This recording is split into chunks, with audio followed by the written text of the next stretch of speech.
This is Let Me Sum Up, your regular deep dive into recent reports on climate and energy. I'm Luke Menzel, recording on Wurundjeri land, and I'm joined today by my two co-hosts. She's Global Vice President for Marketing and Extortion at Let Me Sum Up podcast. She was also awarded a professorship at a recent Energy and Climate Roundtable hosted by Queensland Treasurer David Janetsky. She's Frankie Muskovich. Hello, Frankie. Good evening, Luke. Well, it's Professor Frankie to you. Thanks very much. I think I'm just going to run with it. Hey. And I couldn't really muster up any kind of false modesty in front of the Queensland Treasurer. So I just said I'm very happy for the honorary title and I'll roll with it. Thanks very much. So there was various academics at this roundtable, just to explain to our listeners. There was lots and a number of professors. So many. I was clearly insulting a lot of people around the table. And I can only assume that they were like copying and pasting names between tables or something. And somehow you acquired a professorship on the way through. So your big name tag on the table, so the treasurer knew who he was talking to, said Prof. Frankie Muskovich, which was just delightful. I just loved that for me so much. But as Tennant reminded me, now that I have tenure, I could basically say what I want here now, can't I?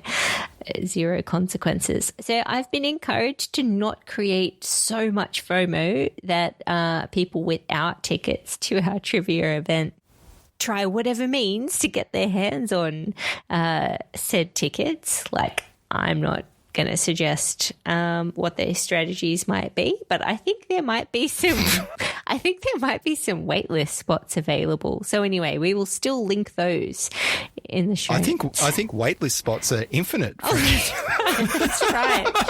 Try your luck. We promise nothing. So what you're saying, Frankie, is that Chaos Trivia taking place in late October in Melbourne is currently sold out. Yeah. This is the event that we're co-hosting with our friends at Currently Speaking.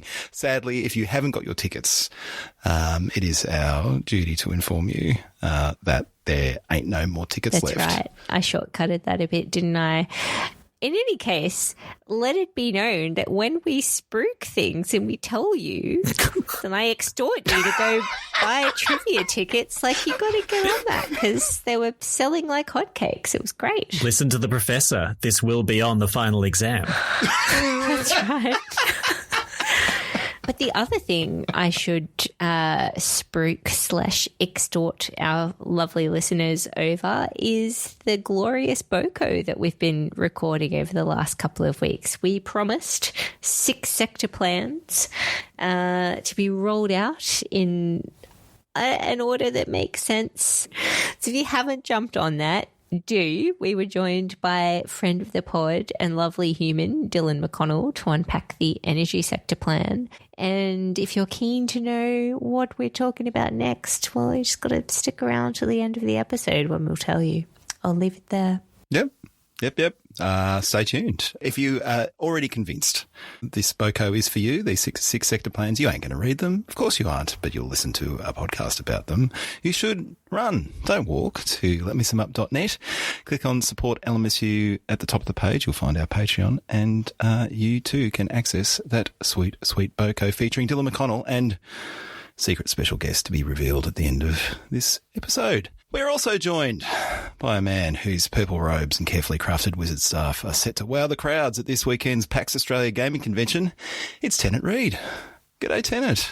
My strides in staff construction know no bounds. I've met every atrocious obstacle and I've overcome them. Nothing can stand in my way now. Nothing can possibly go wrong unless it were to be one of my cats jumping up onto the shelf where the staff pieces are precariously and perpendicularly balanced and knock them down before I've finished an Achilles-like dipping in the sticks indestructible coating on all of them. Far out. Yep. You're making me nervous now, Tennant. That seems incredibly likely. Look, the eating habits of the cat who doesn't spend all their time in my drawer are such that he'll struggle to get up onto a shelf that high. But if he walks too hard nearby, well, anything could happen. All right. On this week's show, we attempt the daunting task of summing up all 250 pages of Australia's first National Climate Risk Assessment. But first, you may have heard that last month Australia set its 2035 emissions reduction target, but it was not the only nation to do so. In fact, September saw a cavalcade of countries announce their 2035 nationally determined contributions as part of the rolling 5-year cycle established under the Paris Agreement.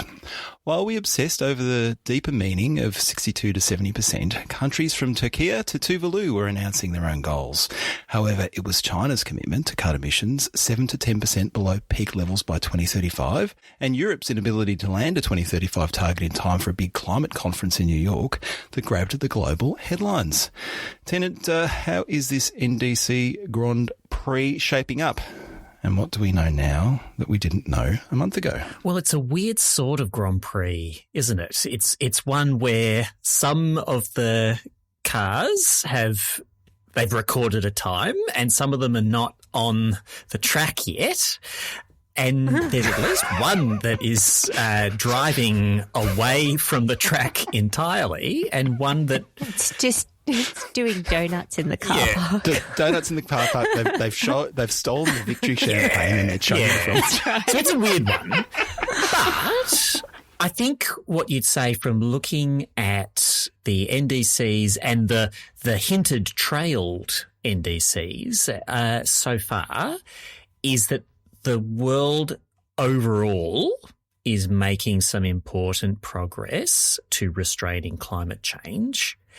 And it continues to not be enough to achieve 1.5 degrees unless we're starting to invoke some very big additional assumptions about future action, whether that is high overshoot scenarios where we do a lot of negative emissions and net negative emissions after net zero, or we start doing some mad scientist stuff around just slightly blocking out the sun to lower the radiative imbalance a little bit. China's we don't have the text of China's NDC yet. We have some words from Xi Jinping. 7 to 10% below the peak is really interpretable in a few ways. And this is the one that if you're going to spend time trying to stare into the soul of an NDC, this is the one that it's worth doing that to, because China can't solve the climate problem alone, but they are by far the biggest current emitter. They're by far the biggest producer and consumer of clean tech. They are they're a big deal is what they are. So 7 to 10%, this is the first time they've pledged an absolute emissions reduction at all.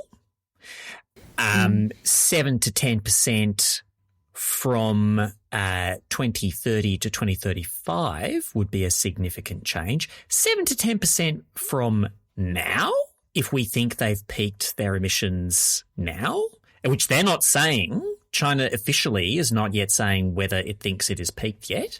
There are observers who think they have. There are observers who think, we're a couple of years more away from that.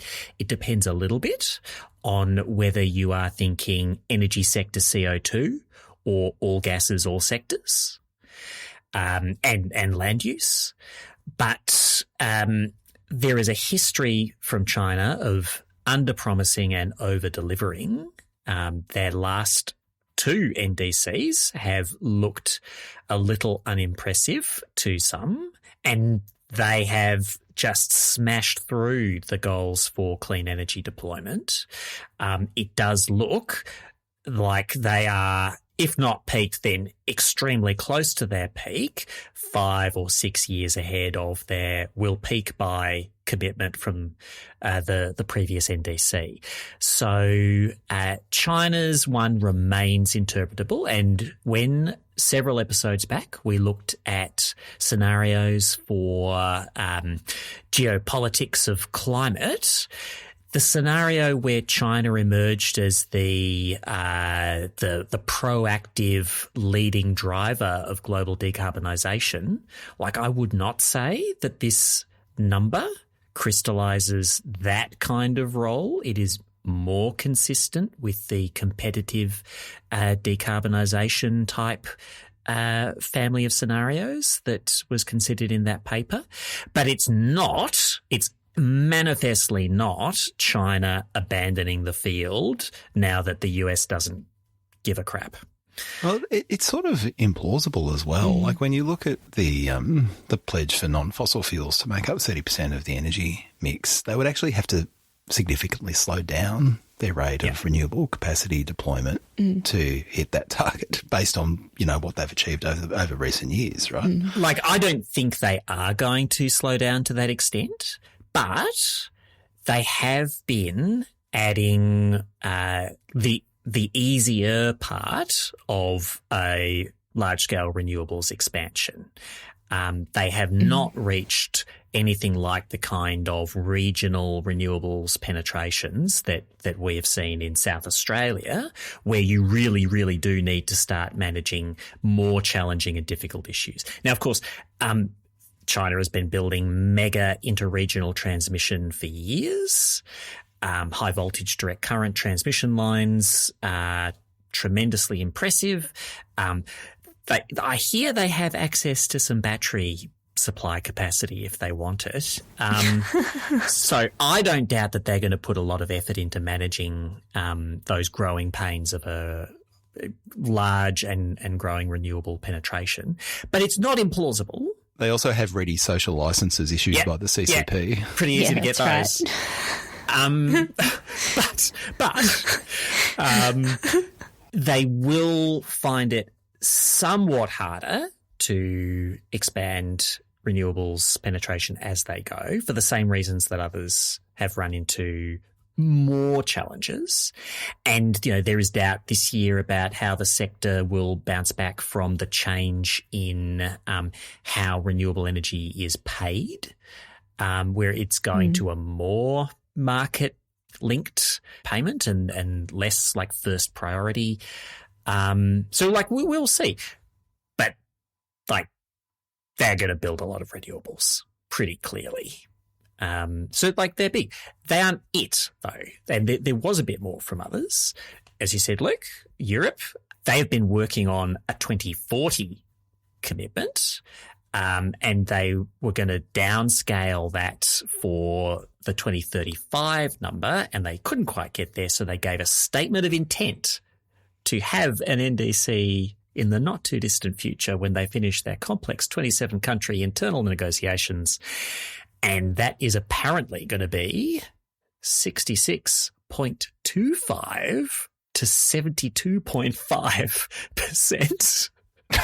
I'm so glad they got to an extra decimal point of exactitude on this wide range. Not as wide as Australia's, but pretty wide. So we'll see where they're at by Belém. Have they committed to deliver the NDC, like a proper NDC by then? They've committed to their intent to do so.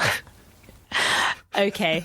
So what do you guys reckon's going on? So Carbon Brief says 2/3 of nations have still not submitted their 2035 climate pledges.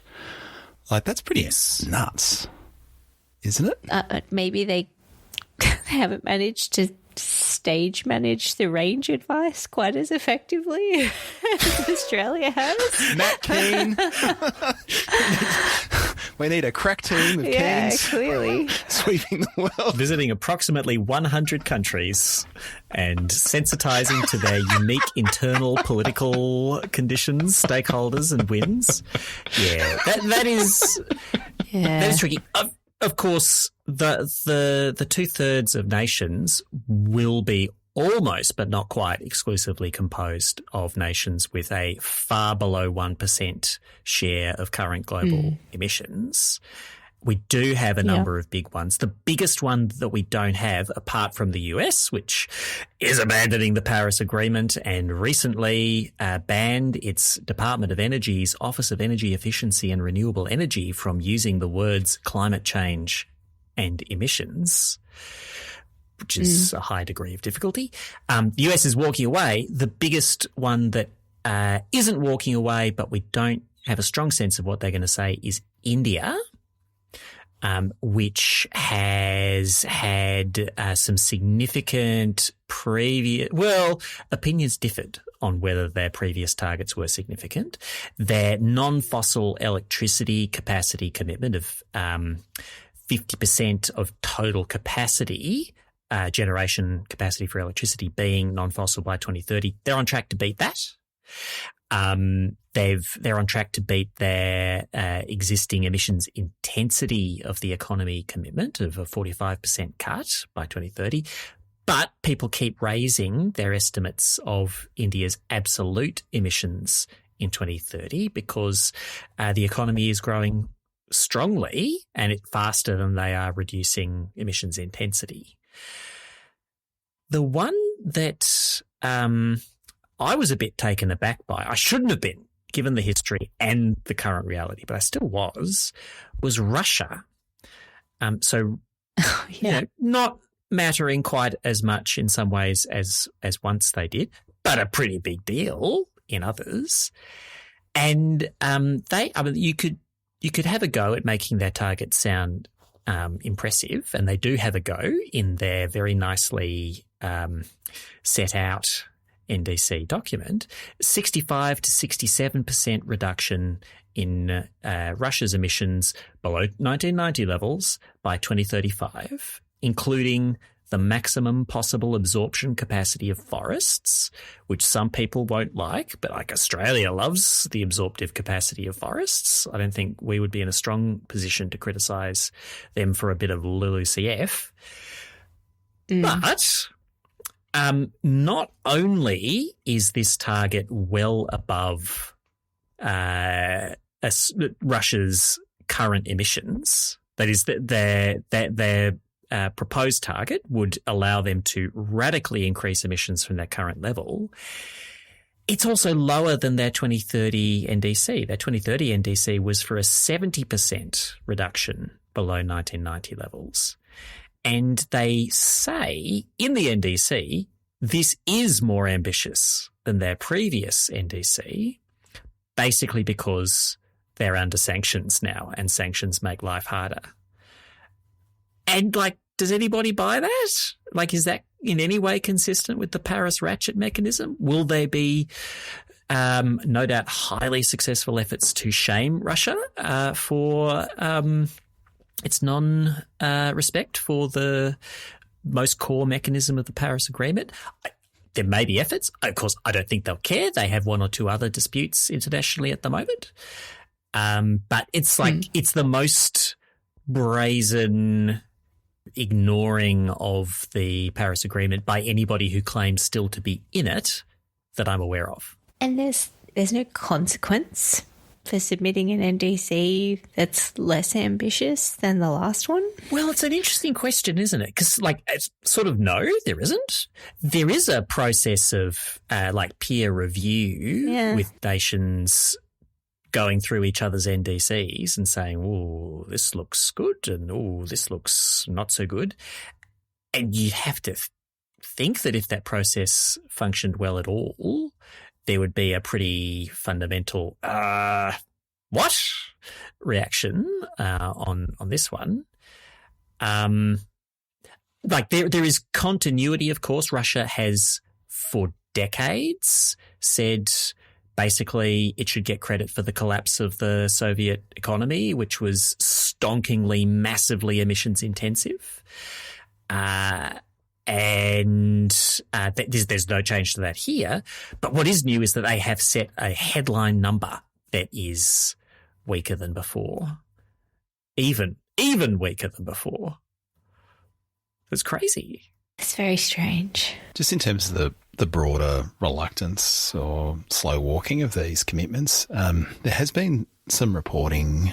I think I read an article in the New York Times a few weeks ago that was speaking to the broader diplomatic effort from the Trump administration to kind of actively discourage countries to engage in climate action. So they're not just like tearing up their own climate regime. They are looking to do damage to climate regimes around the world. Well, the biggest thing referenced there was all the agreements of sorts extracted by the Trump administration for countries to buy more US oil and gas. Yes. So that was a huge part of it. There is a full court press on this topic, and I wonder if that might be playing into the internal politics of at least some administrations around the world that are sort of wondering what the consequences might be of lodging an ambitious NDC. I mean, they might get tariffs on them. Wouldn't that be an unheard of and terrible consequence? Yeah. I think that so far, those efforts to get everybody to buy $1 bajillion of US LNG are basically large economies of various sizes fobbing off the US with nonsense. Like the sort of commitments that we saw from China and others in the first Trump administration to buy lots and lots of this and that, and it never happened. Because the US needed to get a bunch of loose agreements done to be able to back out of the extremely crazy position it had taken itself into on Liberation Day. It's just been like saying, yes, Europe, well done. You've committed to buy more LNG from us than the gas you actually need from all sources. And we don't need to put the extremely disruptive level of tariffs on you that we had backed ourselves into the corner of doing. Are these things actually going to happen? I doubt it. There's going to be a bit, but I doubt it. So are people going to be that much more reluctant to do major targets? Like major economies, right? Like Russia's worse than last time, but I would ascribe that to vast military hostility between Russia and much of the West rather than a brown flag from the Trump administration. Like China's continuing to seize the future.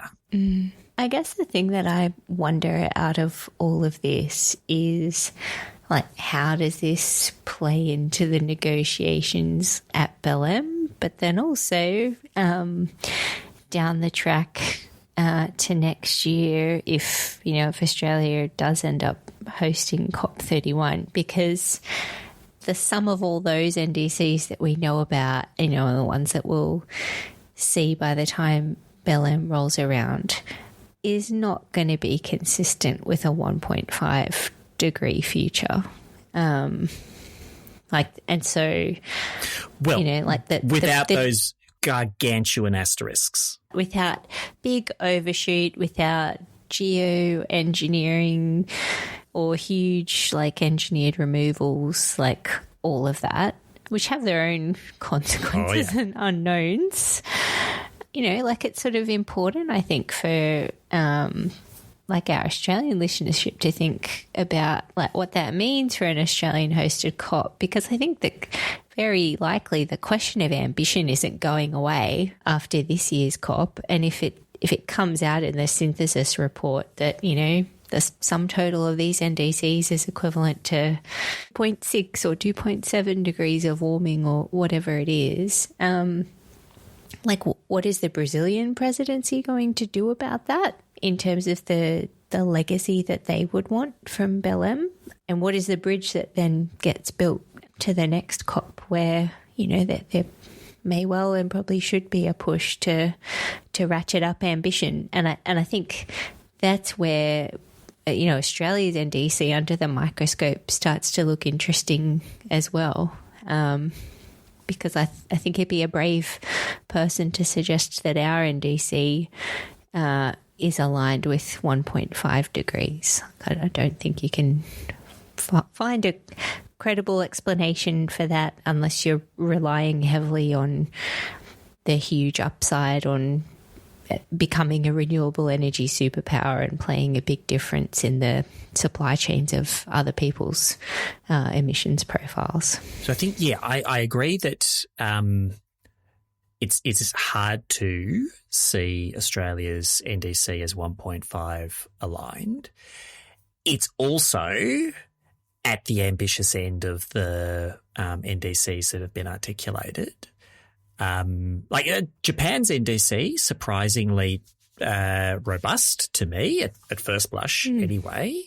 60% reduction off 2013 post-Fukushima levels by 2035, 73% by 2040. Big numbers for Japan, a little behind Australia. Maybe as little as 2% behind Australia, but maybe 8% behind Australia. 10% behind Australia. We would be in a position to encourage greater ambition, but we'd have to be a part of that to some extent too. Also, we're just going to have to, there's no non-difficult pathway here.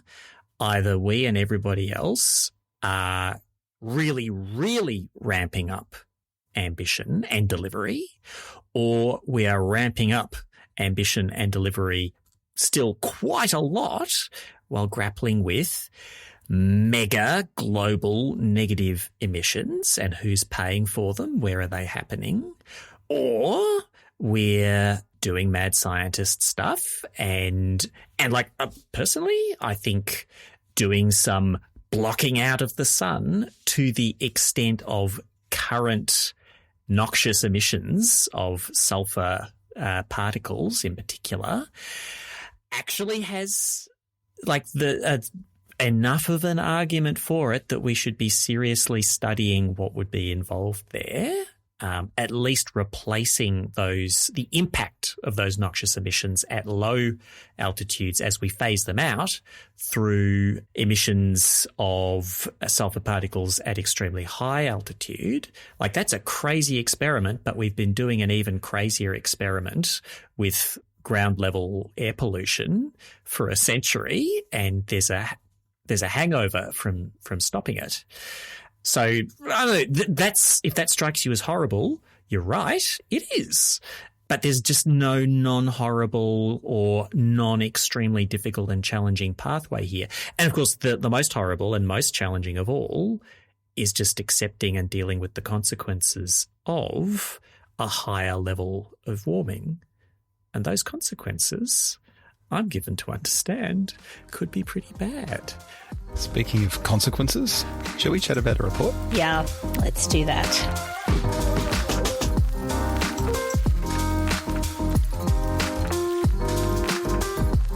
In early 2024, the Australian government released the first past assessment report of the National Climate Risk Assessment, a document that identified 56 nationally significant climate risks across 8 key systems.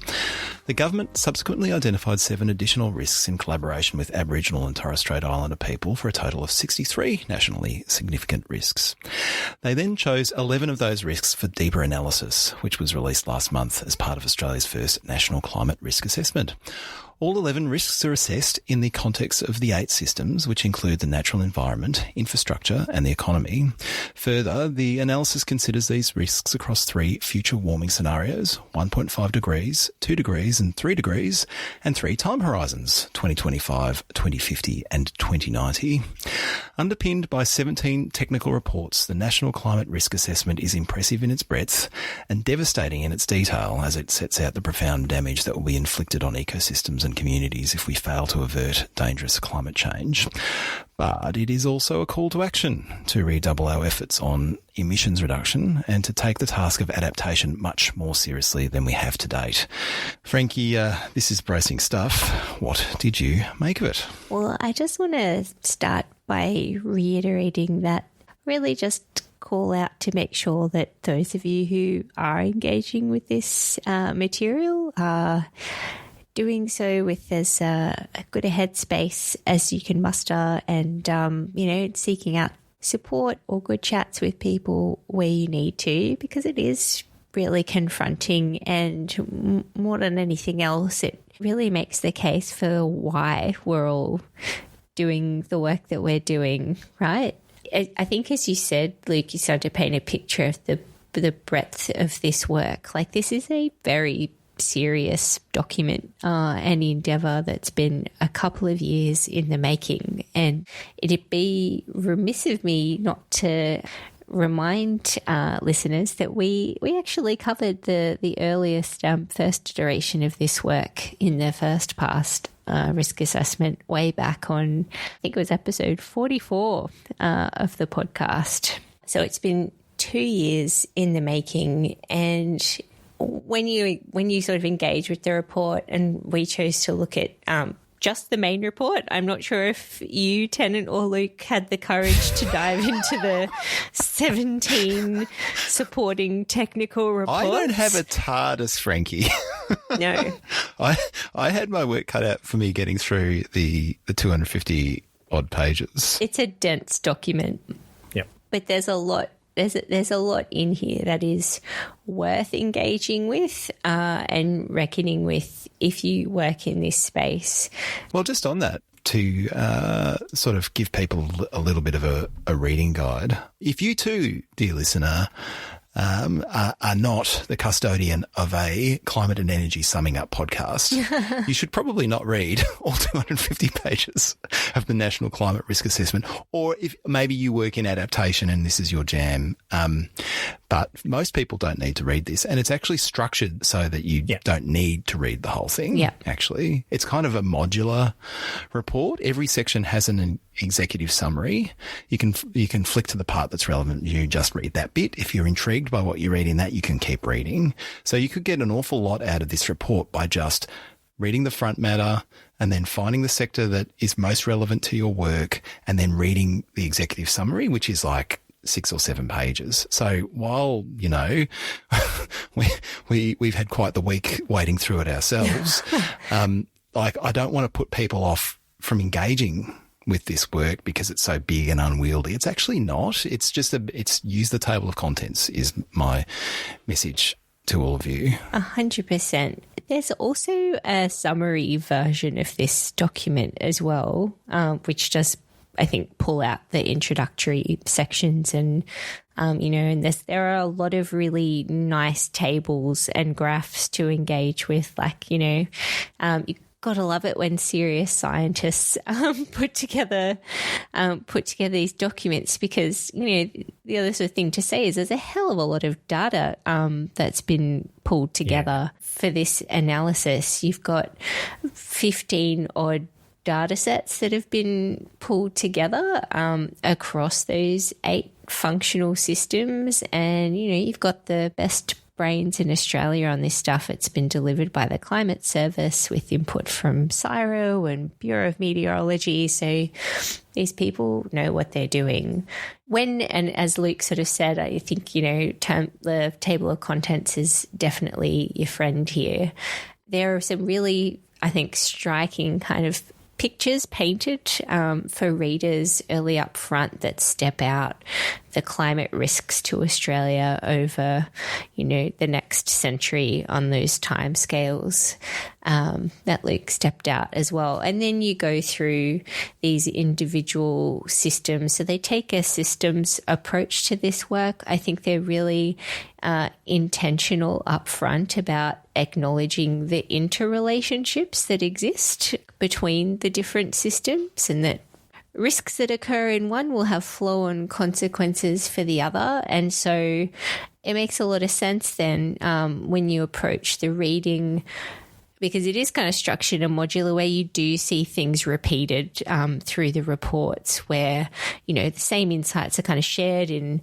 For example, you might have something talk about the economy, trade and finance system sector, which is sort of, governing the real economy. And there's like very intrinsic links to things like infrastructure and the built environment, for example. And the impact to property values that might eventuate from increased climate risk. So you see that connective tissue all the way through. I think what's really striking about this document, just in terms of some of the big messages that come out of this, some of this is not surprising, but I think it just hits a little different when it comes from the world's top scientists with high degrees of confidence attached to it, and clearly a lot of underlying data laid out to support the categorizations of those risks that are put to you. The risks from extreme heat, natural hazards like floods, bushfires, poor air quality, increased tropical storm and cyclone events, will become more intense and frequent in some areas, but then in other areas actually less so as the climate kind of shifts across the different geographical areas that were looked at. And what's interesting is that they've divided up the country into 11 regions for analysis. So you've got the really big states in WA and Queensland split into South and North, Queensland and also WA, and then you've got the other states and territories represented there. And it really is those states in particular, actually, where you start to see really outsized impact of some of those hazards over the course of the century and in those higher warming zones. There is a lot of red and deep purple shaded over graphs attached to those different hazards when it comes to things like that. The other things that really kind of strike through as kind of things you'll sort of see across the document is where you've got persistent kind of risks from sea level rise and ongoing coastal hazards. There's a huge connection to communities, albeit with some limitations in the analysis here as well. And I did want to just touch on a couple of those and see what you made of it. On the one hand, this document is very much focused domestically. So it's looking, inwards inside Australia's borders, but we might be an island like in the literal sense. A lot of the systems that are being discussed here, particularly when it comes to economy, trade and finance and defence and national security, don't operate in that way. We're part of a global economy. We experience migration. We're in a region where, a lot of countries around us are equally or if not more exposed to some of these natural hazards than we are. And so it is kind of striking, actually, that this assessment doesn't engage with that, although they do note that they recommend it should be done in a future instance. Yeah. The other thing that I'm not sure if you guys picked up on as well, there is an awful lot made as we get into the different systems around the risk to be experienced by, certain chunks of population over time.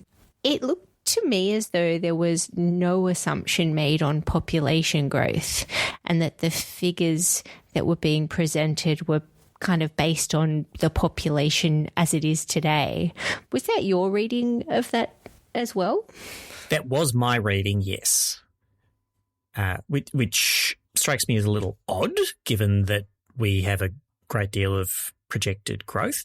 It may be to do with not wanting to be too certain about the future distribution of that growth.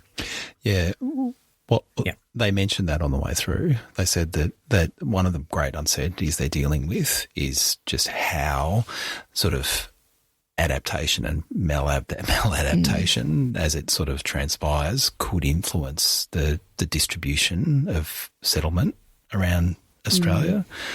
I think they're dealing with a lot of complexity. Yes. Right? Just a bit. I mean, the understatement of the century. And so given that huge amount of complexity and some of the inherent uncertainties, they don't literally say this, but one of the things I imagine is that, like, keeping at least that sort of that population distribution and size constant gave them a reasonable baseline to, if they're adding another variable in of like projecting population growth, and then you would necessarily have to go, well, where is the population going to grow based on particular scenarios? It becomes even more complex than it already is. Yeah, and the frame for assessing risk here, which is borrowed from the IPCC, is to look at the hazard, the vulnerability, the exposure, and the response. So the hazard, the underlying physical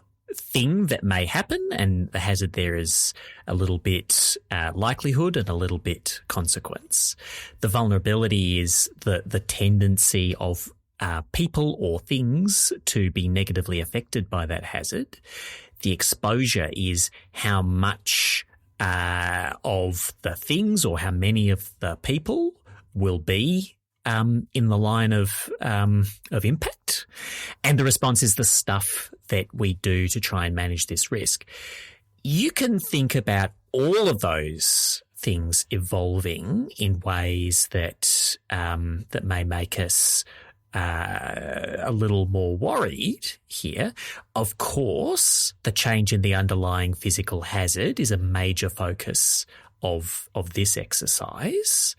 And some bits of that are still not well understood, but a lot are quite well understood. And the increased prevalence of extreme temperature events is one of those things that's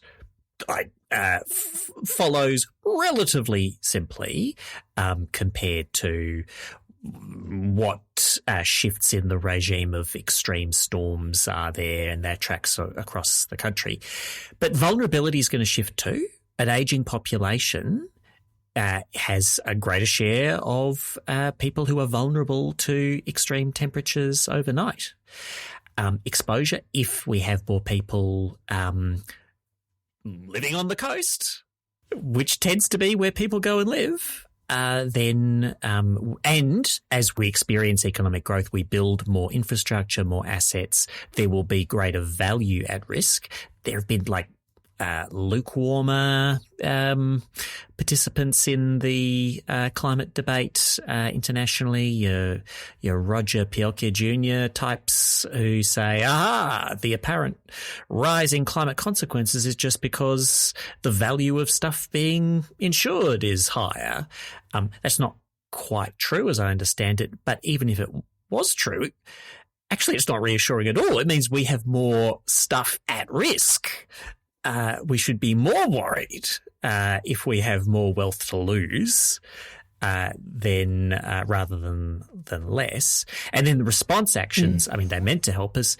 There's one of the uncertainties here that is very clearly laid out in the report is we actually have very little basis for confidence in how effective the current or planned adaptation actions will be. We don't have a great evidence base or assessment for how much of the future harms that we can see will be averted through those actions. Now, we could be pleasantly surprised.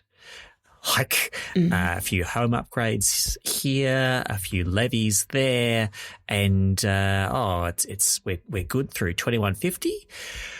We may possibly think it's more plausible we will be disappointed by the level of impact that in risk reduction that the current efforts are providing, and we really need a better basis. So, I think this first effort is doing really good work in pointing out where the limits in its own analysis are. The job is to get on and expand those limits as much, or push back those limits as much as possible over the next few iterations. Well, just in terms of the efforts that are being made, the language is gentle, but the assessment, I think, is pretty scathing. That describes actions from governments that are pretty piecemeal. They're often responding to climate change generically rather than kind of like looking at specific threats and actually responding to them. When there is a specific focus, it tends to be because there's funding availability for that thing, or there's an acute sense of crisis because there's just been a bushfire or something like that, rather than kind of being proactive or strategic. And it says the bulk of the adaptation effort that they've been able to collect and collate has been focused on knowledge building and information delivery, which is, helpful, I suppose, but like the vast bulk of the effort is in other areas. In all of these systems, really, knowledge is good. Delivering it is also good. You've got to actually do something about it, right? I have to appreciate the style in which this is delivered because I agree with your point, and the language isn't overly confronting about this. But the point is sort of made in saying in laying out those stats, right? I have to admit, and I'm ashamed to, that I wasn't aware of this additional exercise that had been undertaken called the Australian Adaptation Stocktake.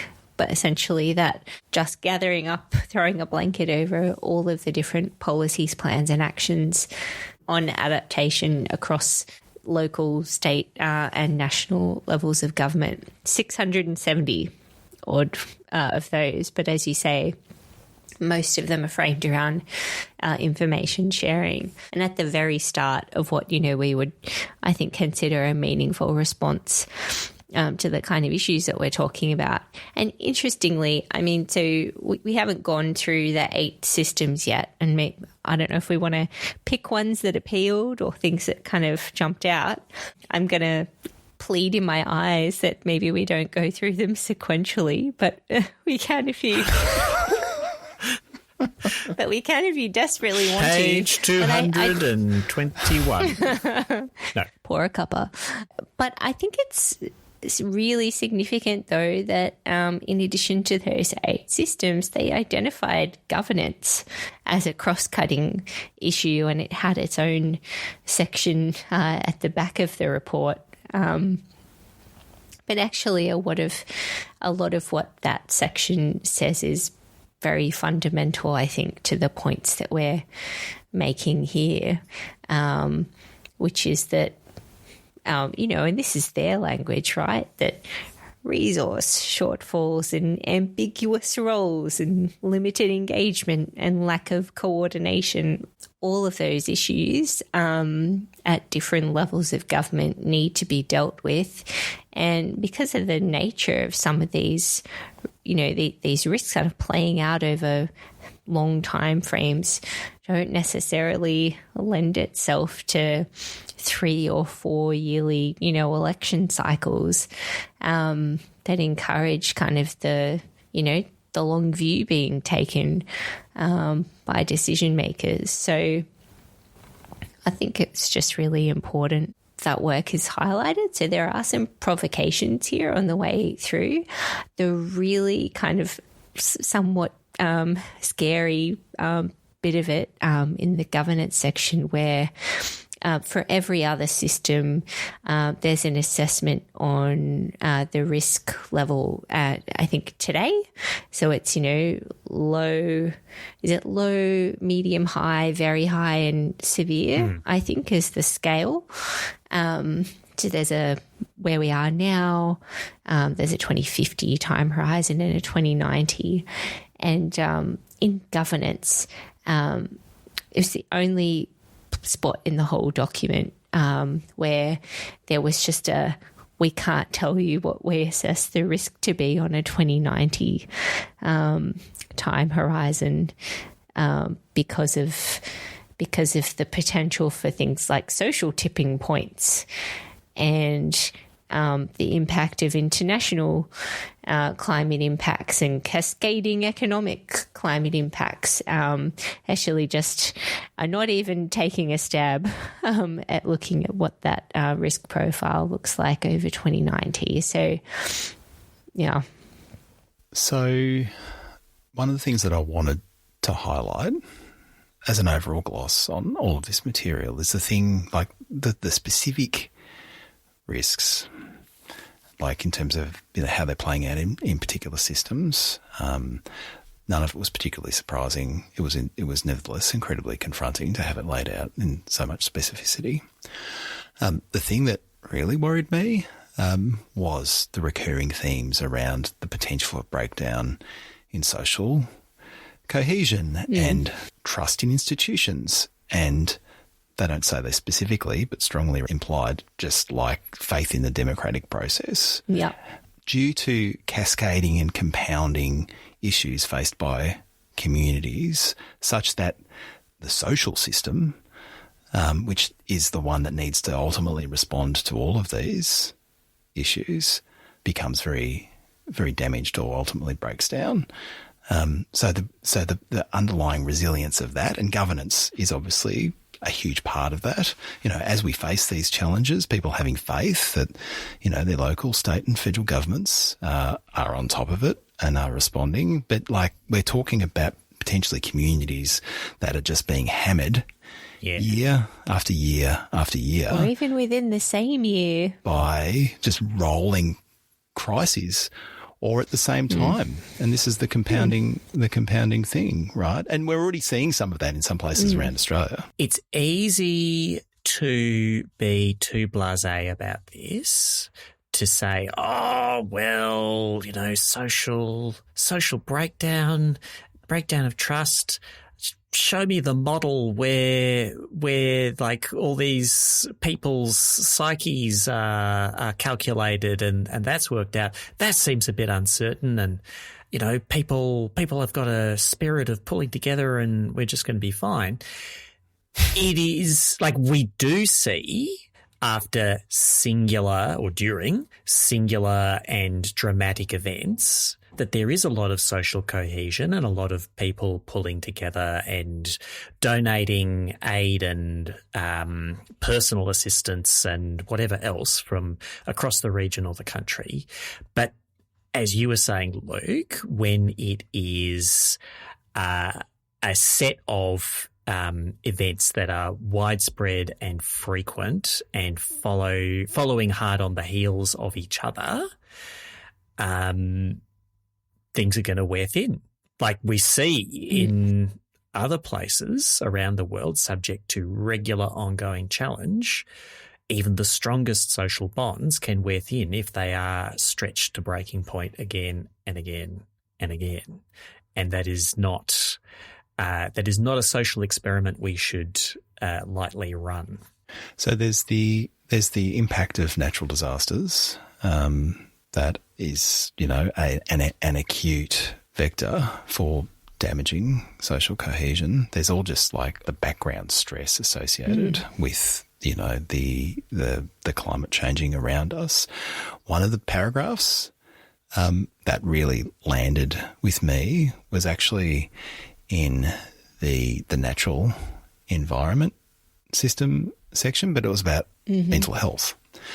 And this is an example of how, everything in this report is connected to everything else. And under impacts and risks, it lists mental health. And it says, the predicted change in ecosystems is likely to put additional pressure on mental health and wellbeing issues as Australians grapple with the loss of familiar ecosystems and species. They will need to come to terms with dead and dying trees, other plants and animals across the nation, as ecosystems transition, face new challenges in the new environments, and overcome the loss of critical ecosystem function. It's devastating. It just punches you in the guts, right? And that is not something that they're suggesting is going to happen in 2090. This is something that, absent some incredible step up in effort, is something we're going to be working through within our lifetimes.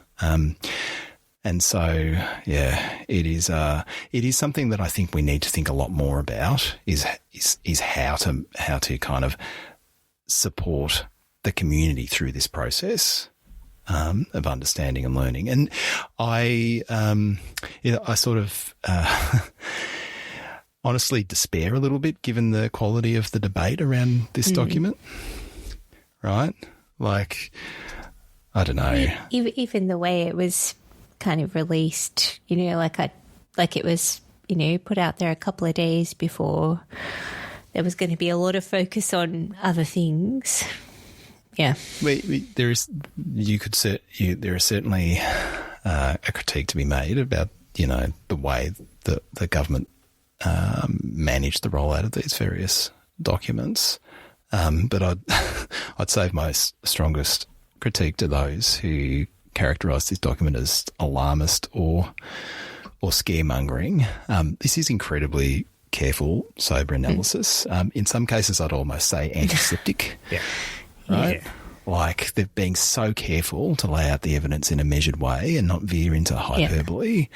They've done a really remarkable job, and it is incredibly disappointing that some have chosen to turn this document into a political football and accuse the people preparing it of political motivations rather than engage with it in good faith. Like this debate needs to get better and more mature for us to have any hope of engaging with some of the complexity in these areas and even come close to addressing it.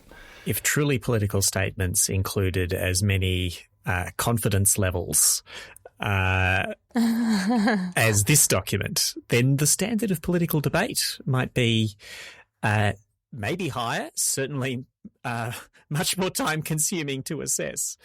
Because it is absolutely a diligent to a fault document.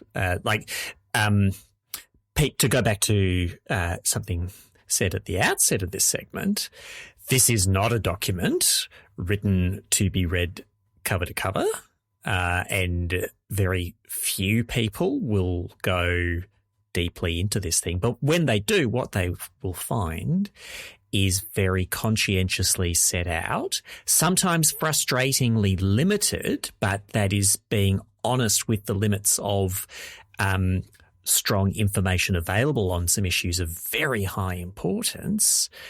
It is work that is trying to give people just what it says on the tin, like the best available risk assessment. And in some places, the best available still ain't that great, but it is pointing the way to sensible corrective action that you can take now and more work on understanding those risks while we feverishly try to avoid as much as possible the need to endure or grapple with some of those risks. Some of them we are bound to experience. So there's no way that we can do justice to this report, but we can give a bit of flavour. Shall we all call out a system and some things that stood out to each of us about that system? That sounds good. Why don't I start us off with so there's the built environment and infrastructure, but there's also the first system that after a section on Aboriginal and Torres Strait Islander people's system, which I think actually is good to say and deal with it. There was a separate engagement process that was followed, spending a lot of time engaging with First Nations people around the country. There were 7 unique risks identified for Aboriginal and Torres Strait Islanders. And so it's sort of had its own special treatment, if you like, and it's really good that it appears in this way, because a lot of the risks that are talked about through the other systems as well, really kind of highlight that where you're isolated in a geographic sense in the country puts you at higher risk of, supply chains falling down, and more often than not,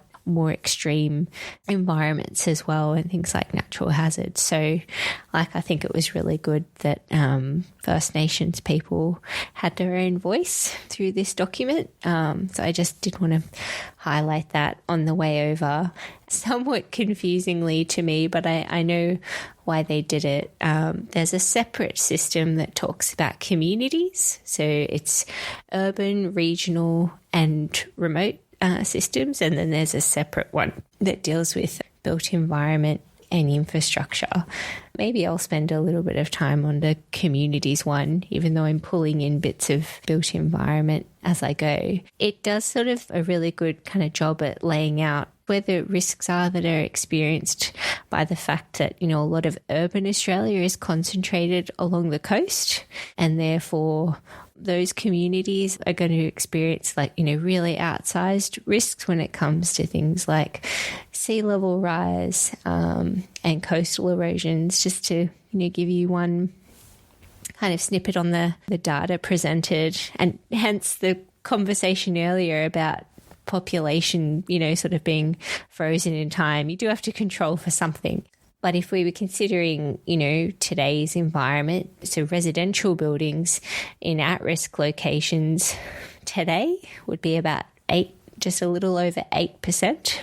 750,000 residential buildings are located in high-risk areas, and 8.7 or 794,000 in very high-risk areas. And if you were to look ahead at what that means in, say, a 2-degree world, that goes up to 8.9%, just under 800,000. And in very high-risk areas, you've got over 1 million.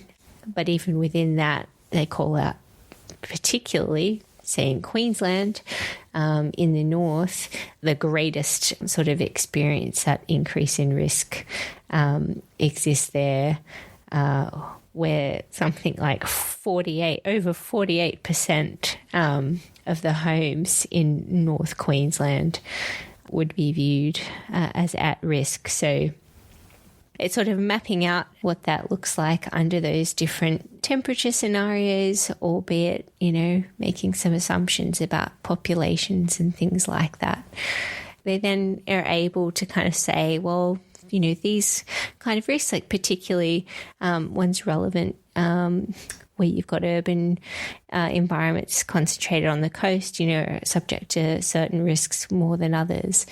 But then considering things like regional and remote systems, it's a different set of risks. And they also look at the difference in the demographics that exist between those different cohorts, if you like. There are a lot more older Australians that reside in rural and remote areas. And so, older people are already more vulnerable to things like extreme heat and climate-related stresses. And so the fact that there are then proportionally higher concentrations, of older Australians in those areas means then those risks are going to be outsized there as well. And they also make the point that they're often less physically mobile, so less able to respond if there is an acute risk as well, which just compounds that vulnerability, right? And so, there are a few things pointing to other systems, if you like. Well, then things like the quality of the housing and how well adapted to the climate people's houses are in those circumstances is then more important. It also matters more around, like, for example, the Defence Force's ability to act and be present, to support events that come into play, like those communities being more isolated mean they're less able to rely on some of the systems and services that urban environments rely on too. So there's a need for more, sort of self-sufficiency and other things to be planned for there. It's a lot. There's a lot to unpack in all of this. It's really hard to know where to zero in on, but those are a couple of things that caught my eye in the communities one. Well, I might jump in with the economy, and one of my takeaways from the chapter on the economy system and impacts on it is that we don't understand the economy very well. There is good stuff in this chapter. There is a huge amount of work referenced and summarized in this chapter. There are important individual impacts, some of which people will be aware of in the abstract, like when it's really hot, it's much harder to do vigorous work outside, but which are somewhat fleshed out, so have been somewhat fleshed out in work that is referenced and summarized here. What does that do to labour productivity when there is a doubling or a tripling or a quintupling of the number of days per year when it is unsafe to be exerting yourself outside? But, and the report is very forthright about this, our techniques for trying to knit all of that together and produce satisfying whole of economy numbers, and certainly highly reportable whole of economy numbers, are really deficient. The existing techniques, you know, we've said some things about modelling before. We were pretty favourable for once about computable general equilibrium modelling and other narrower modelling in our last full episode, but everybody is clear here.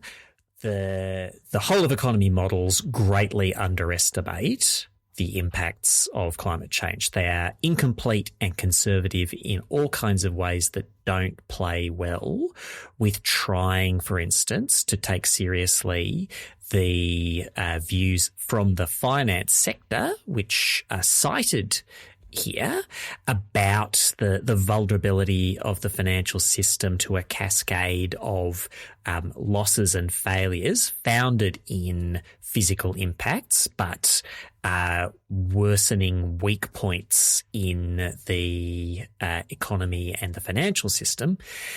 In a CGE model, like, all that stuff isn't there. Unless it is like crudely forced in some way. Computable general equilibrium models reach equilibrium, and unstable systems, and sometimes economies are unstable systems, are not always well described there. So the stuff about extreme heat impacts on productivity is worth a look at. There's other things that people might not have been thinking about, like the output of electrical generation goes down when temperatures are really high. The carrying capacity of transmission lines goes down when temperatures are really high. Wind farms generate less for a given elevation when temperatures are higher. Ditto solar farms. We need to think about even more than we already do about decreases in our ability to supply our energy needs at the exact moments when those needs will be the highest.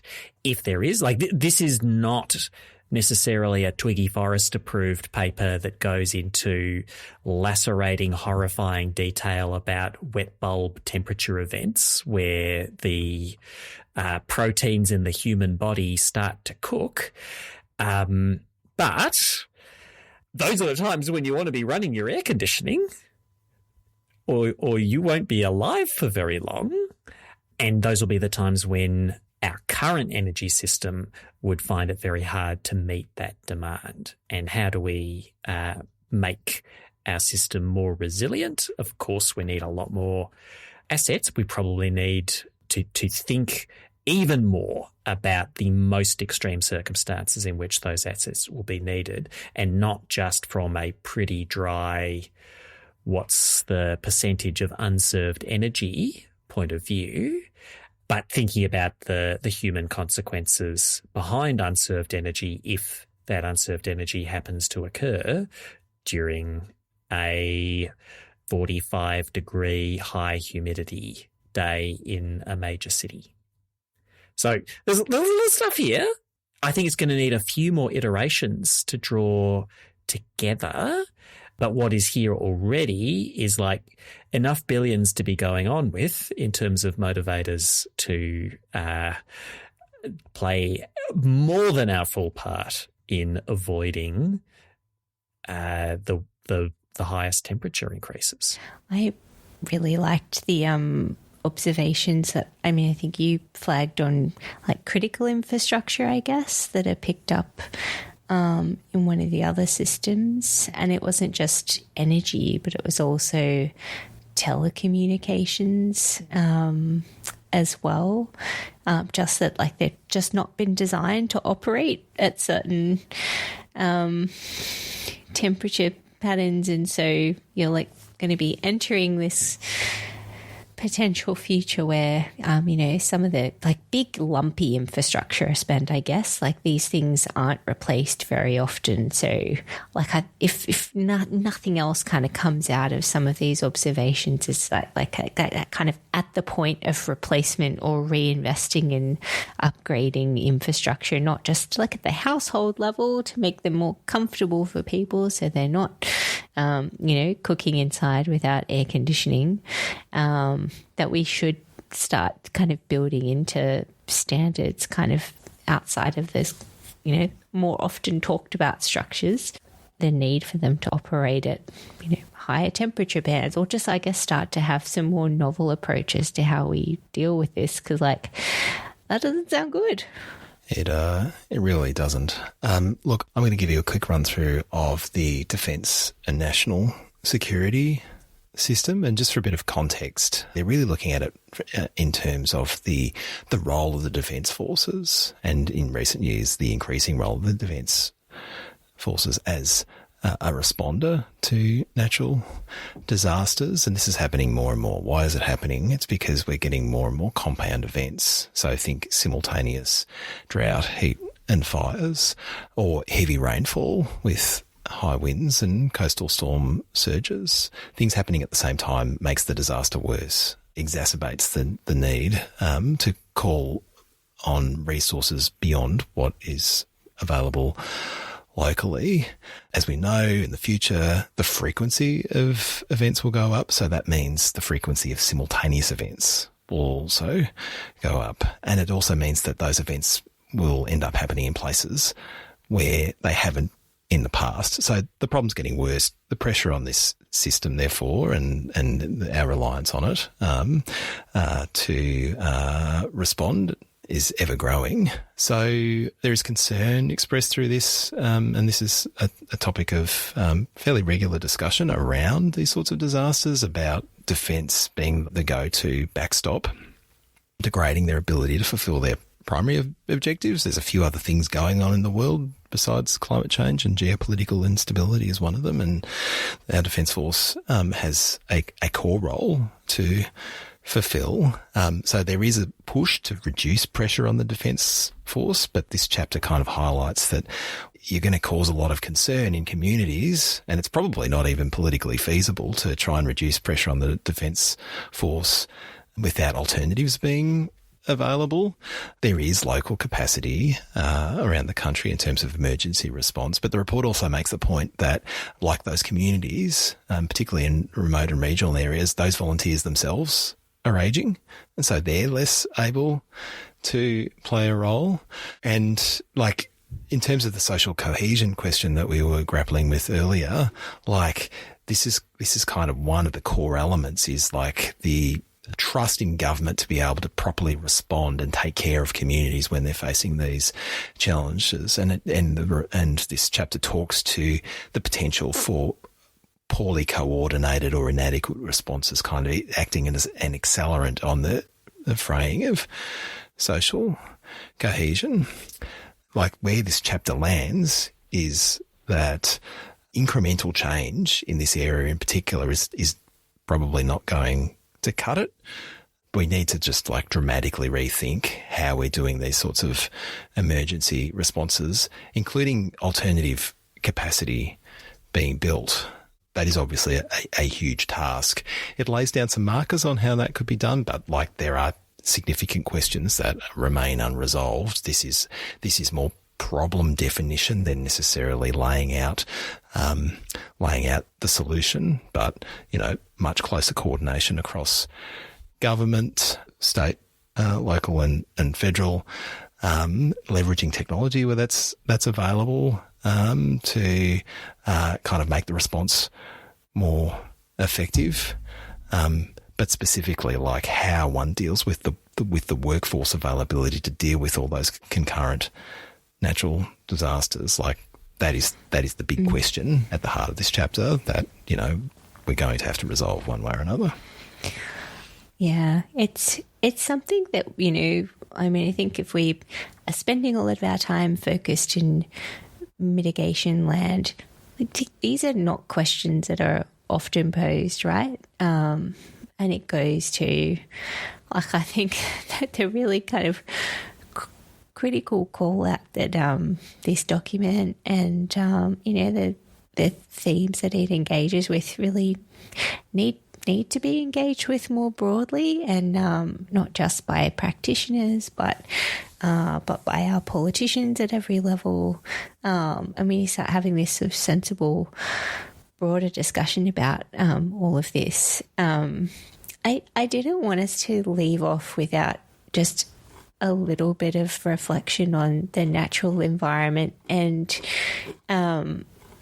again, like I think or maybe it's just the three of us, but, we spend our heads sort of Monday to Friday thinking about how to decarbonise the economy, and we think about sectors and things like that. And I don't know about either of you, but like nature is a place I go to like fill up my cup, right? Like it's grounding. I have always relied on it to be there and assume it would be. The thing that's, confronting, about the natural system section of this is that, it sort of steps up. This system across the board is already under very high risk. I think it sort of classifies it between high and very high, and then over the medium term to 2050 and beyond, it's severe. And we're already seeing markers of that in things like more frequent coral bleaching events. But there are really important, not just, for the wanting to keep natural beauty of this world around for people who come after us, that's important to look at and engage with. Some of this sector, the natural environment, is the very, sort of solution that a lot of residual abatement is being relied on the mitigation side of this coin. And I don't know if this jumped out to either of you, but we shouldn't, we just cannot take that as a given either. This report talks about the carbon cycle of our forests and wetlands and the ocean that do act as carbon sinks, but they're also under pressure from climate. Over the next little while, with temperature patterns changing as they are, it may well be that you get large areas that would currently be alpine or eucalypt forest, reverting to more, woodland and things like that. So you're not actually getting the same kind of tree coverage in forestation that we have today. And so you can't rely on that carbon sink for future necessarily. So that was a really important thing I think that we should acknowledge on the way through, that very big residual, we're talking about how to deal with the abatement side of things, can never be taken as a given. I was speaking to a senior decision maker, let's say, who was making his way through this report and stumbled across the finding that bushfire risk goes down in a 3-degree scenario. So, well, that's one upside. And then he realised that that's because there's nothing left to burn. Oh, that's brutal. Yep. Wouldn't you know? Not bad bushfires if you've just got grasslands left to deal with. Yeah. I know this is probably tough listening for people. There's one thing that I just want to leave people with is that there are these three scenarios, right, that are contemplated: global warming levels of 1.5, 2.0 and 3.0. And there is climate change baked into the system. We will need to adapt, even if we make our best efforts and really bend the curve on emissions globally over the next few years. But there is a world of difference between 1.5 and 3. It is a lot worse. But that also is an inspiration to me, and for all of us, I think, that work in this space, that we are working in the right space, and that, all the effort that we all make to kind of mitigate the worst impacts of climate change is time and energy well spent. My reaction to this report was actually a sense of refreshing of my vocation. I don't work in adaptation. I have a huge amount of respect for anybody that listens that does work in adaptation. More power to your arm. This is it is a huge job, and we need more and more people to get into that space. But we need to be able to lean in on both fronts simultaneously, and we'll keep plugging away over on this side of the climate workforce, trying to keep the emissions out of the air. And our friends on the adaptation side, hopefully we'll keep plugging away at kind of managing the impacts that are already baked into the system.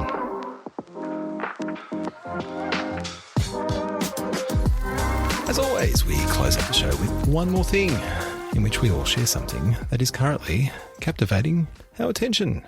Tennant, what have you got? I would like to spruik a book. It is a book about climate change and energy transition, and it is Clearing the Air by Hannah Ritchie, who you may have seen her work at Our World in Data.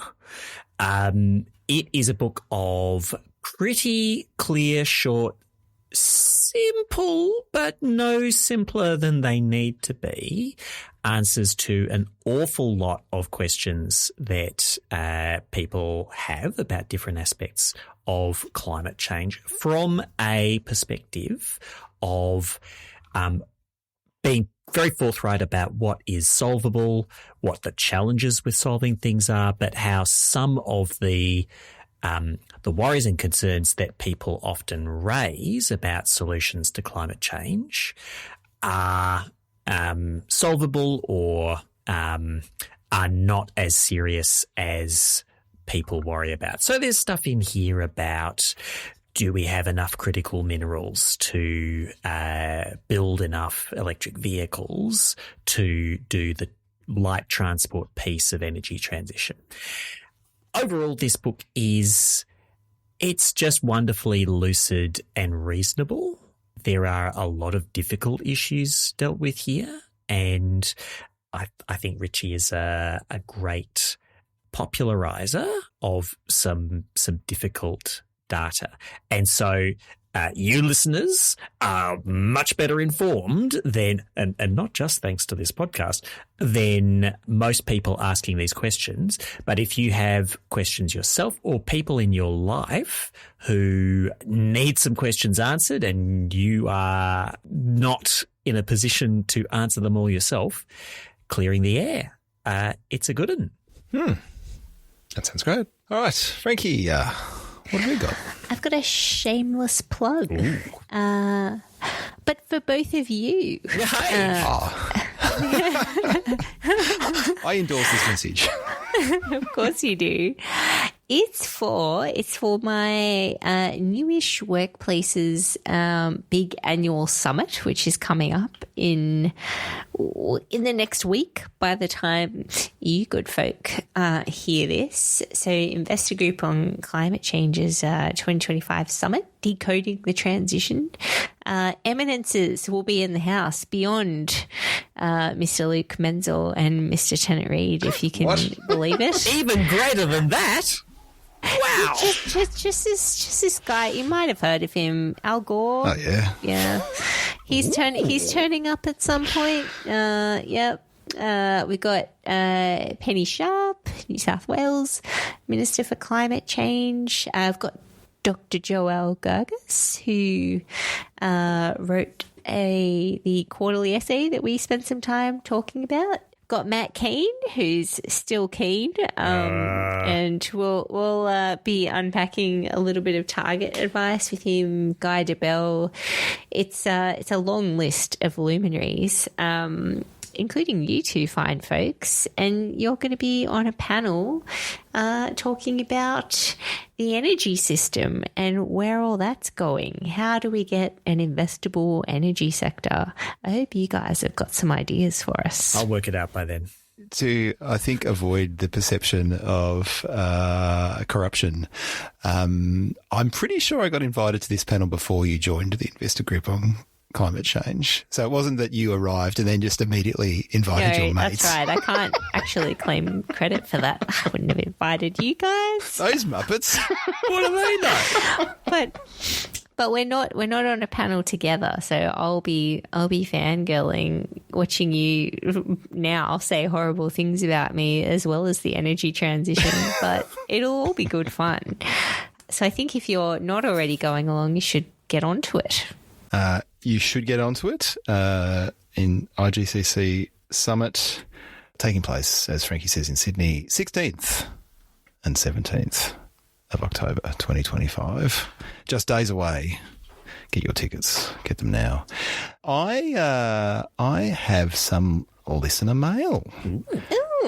Friend of the pod, Purdie Bowden, has put pen to paper, or, tickled the keyboard and sent some thoughts into it. She was inspired to do so because of a comment that Alison Reeve made the last time that she was on the show. I think she was responding to the Productivity Commission interim report and was talking about the degradation of subject matter expertise within public service. This has touched a nerve for Purdie, and I'm just going to read out a section of this reasonably fulsome email. She clearly had some thoughts that she needed to get off her chest, but I won't read all of it. But I'll read the guts of it.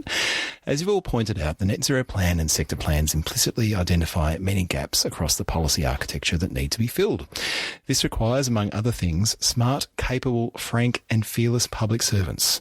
I completely agree with Alison's observation that expertise is not valued in the APS and that this is a major problem. Right now, as we are collectively rolling up our sleeves to embark on really tricky and often very technical policy reform, is the right time to be overhauling some fundamentals about APS recruitment, upskilling and retention so that we have the right incentives in place to develop and nurture expertise across all areas of the climate and energy transition. She then rolls out some very sensible ideas. She notes that the focus on generalist skills encourages people to move around and does not allow them to be promoted without moving subject areas. She suggests there's low-hanging fruit like decentralising hiring decisions, providing support for line managers to support underperforming employees, importantly building subject matter expertise into performance frameworks from the top down, and also doing a way better job of increasing permeability between the public and private sectors. It's good stuff. I think, Purdie, you bang on, and we really need to think about, how our government departments, and not just climate change departments, but departments across the government are set up to kind of develop the deep expertise that's going to be required to make good decisions and provide good advice on all of the complex areas, some of which we've been talking about today, right? Absolutely. Indeed. All right. We're almost done. But every fortnight we record a bonus episode called There Is Too Much, where we let down our hair and cover something we didn't have time for on the main show. As we mentioned on the way in, we are working our way through the sector plans, and as we promised, we are about to reveal who our special guest is that is going to be unpacking the built environment sector plan with us on There Is Too Much this week. Tennant, do you want to do the honours? No less a personage than buildings and built environment knower Davina Rooney is our guest this week. And I suspect that listeners themselves will have opinions as strong, maybe even stronger than the very strong opinions voiced in that discussion about the dreamboat or scoundrel qualities of this sector plan. It was very funny. Was it? I mean, our listeners our subscribing listeners can look forward to it wasn't quite an argument, but it was definitely a disagreement about the ambition of the sector plan between you and Davina. Tennant and I were just, popped some popcorn and sat back on the couch. Watched you go at it. Mr. Darcy or Mr. Bingley? Oh. No, sorry, Mr. Wickham. Mr. Wickham. The Tennant's analogies will make sense when you listen to the episode. Will they? Will they? Only you can be the judge. I don't think so. It's not really jiving with the too planned, too penurious proposed title. Some kind of car-themed action movie starring Mr. Darcy and Mr. Wickham. Now, that's a franchise in the making. All right. Before these metaphors get any more tangled up with each other, run. Don't walk to letmesumup.net. Click on the support LMSU button at the top of the page. You know the drill, gang. Go and get yourself some sweet BoCo. That is our show for today. This podcast was edited by energy professional and podcast tragic Mark Spencer from Here Media Studio. Frankie, hey, do you have anything else to promote? I think I've done my dash. But you can leave us some strongly worded opinions on a voice note on our website. Yeah. So you should go do that. Subscribe to the Patreon, listen to me and Davina have at it on the building sector plan, and then leave us a voice note to tell us what you thought. Do it now. For Frankie Muscovich and Tennant Reid, I'm Luke Menzel. Thanks for listening, and we'll talk to you again soon.